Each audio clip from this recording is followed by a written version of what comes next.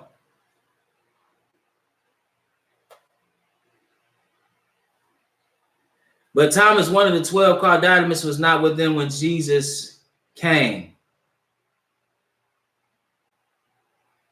No, you won't have any limits. He could appear. Let me answer the question, and then because he can appear.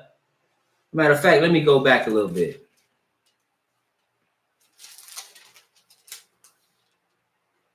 In John the 20th chapter, in verse 11, it said, "But Mary stood without at the sepulchre, weeping, and as she wept, she stooped down and looked into the sepulchre."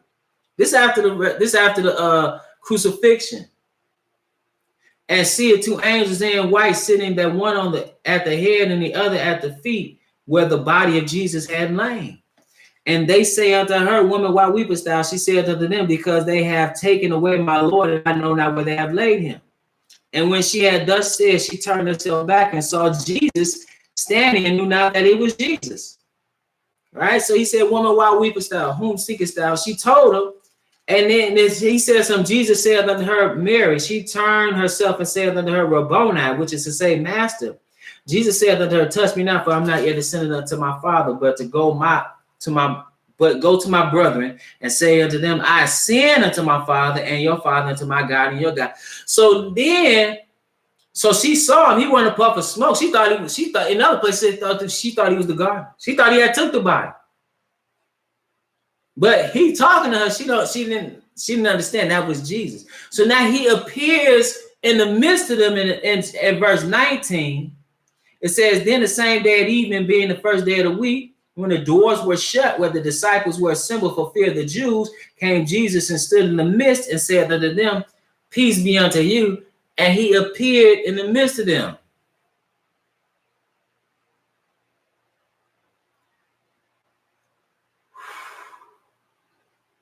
Then it says, okay, you need to understand something. Let me read. I'm gonna read this, then I'm gonna go somewhere else and maybe you understand. In verse, so Thomas wasn't there, and he said something. He says, but he said unto them, "Except I see," because they call him Doubting Thomas, right? You heard that term. He said, but he said unto them, "Except I shall see in his hands the print of the nails, and put my finger into the print of the nails, and thrust my hand into his side, I will not believe." He said, "I don't believe he was resurrected." So about 8 days later, he appeared. He did the same thing and appeared in the midst of them. And then he said, "Reach hither thy finger, and behold my hands, and reach hither thy hand, and thrust it into my side, and be not faithless, but believing."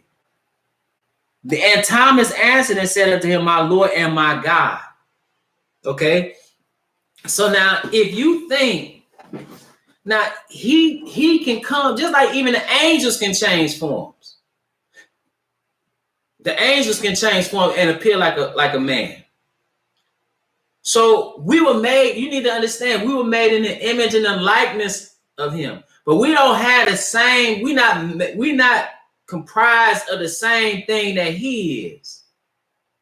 In 1 Corinthians, the 15th chapter, he tells us this. And there's absolutely no limit to what he can do. He has an eternal body. Okay? So it says, concerning the resurrection, this is the example. He says in verse 39, "All flesh is not the same flesh, but there's one kind of flesh of men, another flesh of beasts." So where you read he had bones at? Where you read that at? Like he got bones like we got bones? No, he don't have bones like we have bones. Our bones break down. Our flesh corrupt. It's a totally different thing. And it's not, we can't look at it. I would advise us not to look at a movie. And that's one of my favorite. That's my favorite. Malcolm X and The Matrix, my two favorite movies of all time. Those are my two favorite movies. But yeah, and in some of the other movies, we look at, that's not what's going on. So he said all flesh is not the same flesh, but there's one kind of flesh of men, another flesh of beasts, another of fishes, and another of birds. There are also celestial bodies and bodies terrestrial, but the glory of the celestial is one and the glory of the terrestrial is another. Okay? So now you have a spiritual body, but so he says in verse 42, so also is the resurrection of the dead. It is sown in corruption, it is raised in incorruption. It is sown in dishonor, it is raised in glory. It is sown in weakness, it is raised in power. It is sown in a natural body, it is raised a spiritual body. There's a natural body and there's a spiritual body.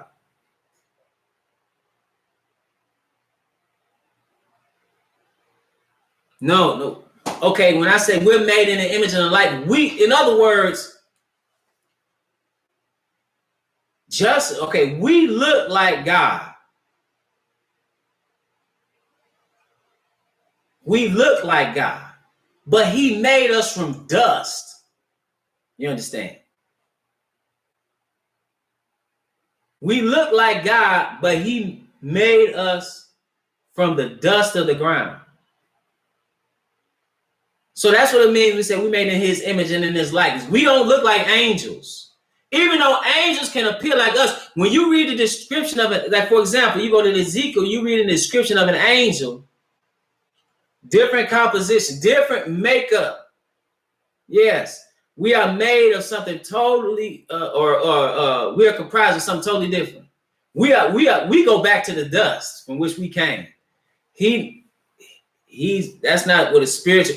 But in the resurrection, we gonna have a different body. We gonna have a spiritual body. We gonna have a body that doesn't break down. Just to show you, there's no limits to his body. Also,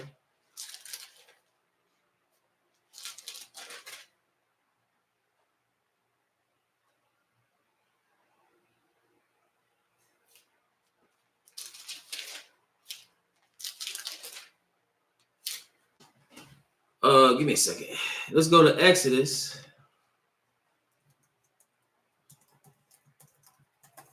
And we're going to go to Exodus, the 33rd chapter.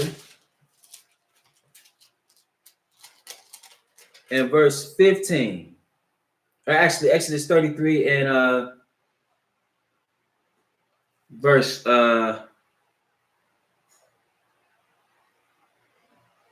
13. He says, now therefore I pray thee, if I have found grace in thy sight. Now this is Moses talking to him. Now he says, show me verse hold on one second.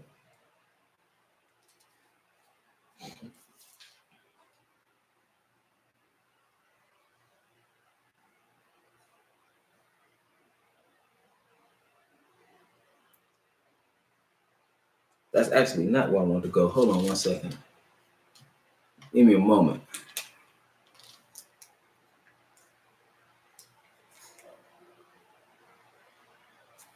It's still in 33, but it's a little bit, verse 18.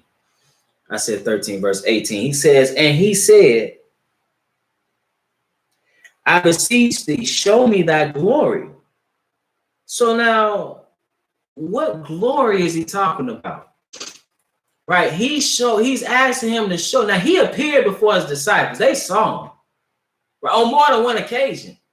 But he said, and Moses is communing with him, the same one. But he's saying, and this is to show me that glory. Now, what glory is he talking about? Hold our finger here. We'll come right back. And we'll go to Revelation, the 21st chapter.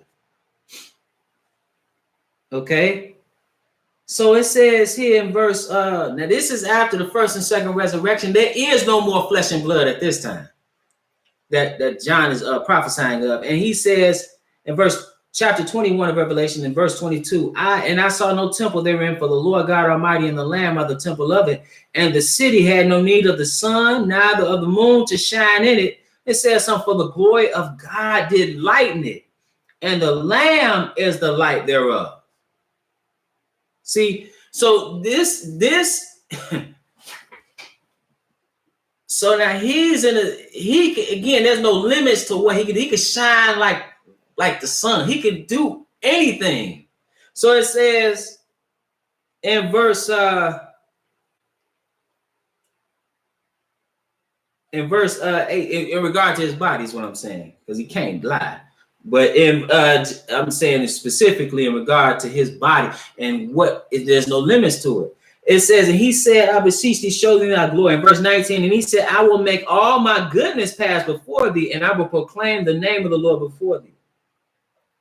And will be gracious to whom I will be gracious, and will show mercy on whom I will show mercy. And he said, thou canst not see my face and live. He said, not can I see my face, but there shall no man see me and live.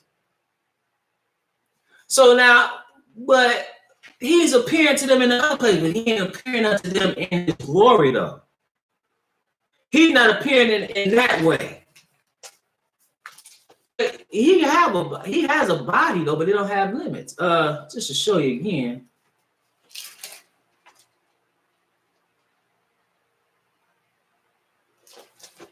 He says, and the Lord said, behold, there is a place by me, and thou shalt stand upon a rock. And it shall come to pass while my glory passes by, that I will put thee in the cleft of the rock, and will cover thee with my hand while I pass by. And I will take away mine hand, and thou shalt see my back parts, but my face shall not be seen. You can't even see my face and live. Not in his glory. Now let's go to another place, though.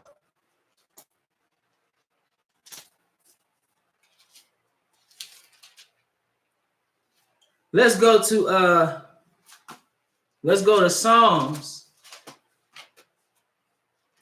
Let's go to Psalms, the 17th chapter, because David, he talks about the resurrection.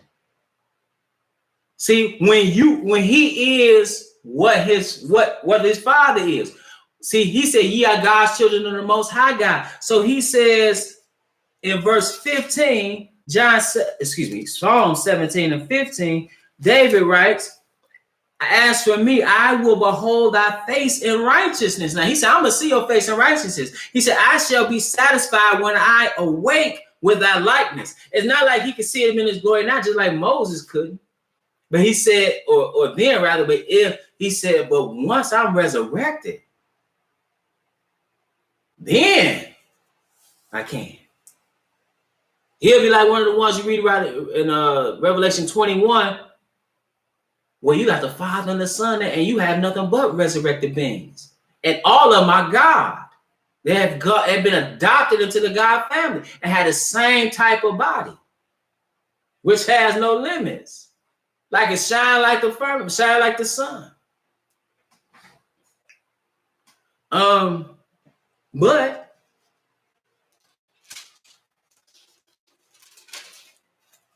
just to show you that he can deal like a man, like he did with Thomas and his disciples. Let's in Luke, the 24th chapter, this is after his resurrection, and listen to what it says. In verse Luke 24 and verse 40, it says, when he had thus spoken, he showed them his hands and his feet.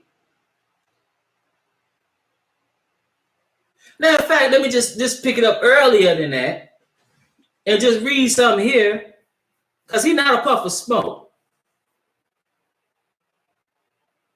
So this is what he said, bones. That's why the brother said bones as he had. So that don't mean he got lit. That don't mean he got, I see what you're saying, brother. That don't mean he got bones like we have. He's like showing them, listen, you can handle me. He said, behold my hands and my feet, that it is I myself.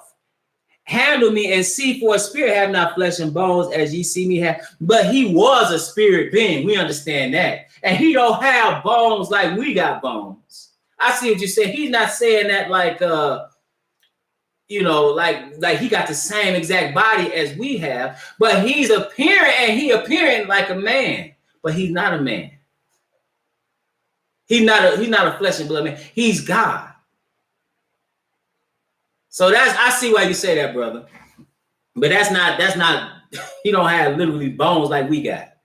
So it said, when he had thus spoken, he showed them his hands and his feet. And while they yet believed not for joy and wonder, he said unto them, have ye here any meat? So I'm telling you this because he's eating. So now again, he appeared in the midst of them and said, handle me, just appeared, but then said, handle my body.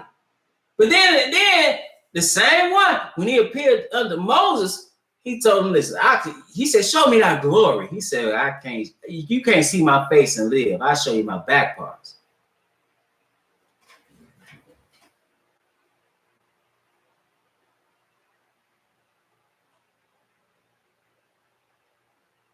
All praise to the Most High, brother. That's the Most High. All praise to the Most High. So yeah, but I see why the brother said that. The brother, I see where he's coming from when he say, but he have bones. He not saying like he literally got bones like we have, nothing like that. He's talking about, he was just saying you can handle me, but he's not a puff of smoke. And with that, brothers and sisters, so I understand what you're saying, brother. But yeah, but he don't have the same type of body we have. And with that, brothers and sisters, if there are no more questions, did I skip somebody's question? Because all praise the Most High, bro. All right. If there are no other questions, just want to remind you that we're at the Household of Faith, meet every Sabbath at 5925 West 25th Avenue in Gary, Indiana at 1 p.m. Central Standard Time. Yeah, we live stream right here on the Israel Teach YouTube channel, as well as at www.israelteach.org. If you've been edified through the ministry, you can leave a donation. 100% of the proceeds go to the work of the ministry, not in our pockets. All praise to the Most High for any edification. That all glory belongs to Him. All of it does. His word is beautiful. Yes. And with that, brothers and sisters, I hope that you pray that you enjoy the rest of your Sabbath.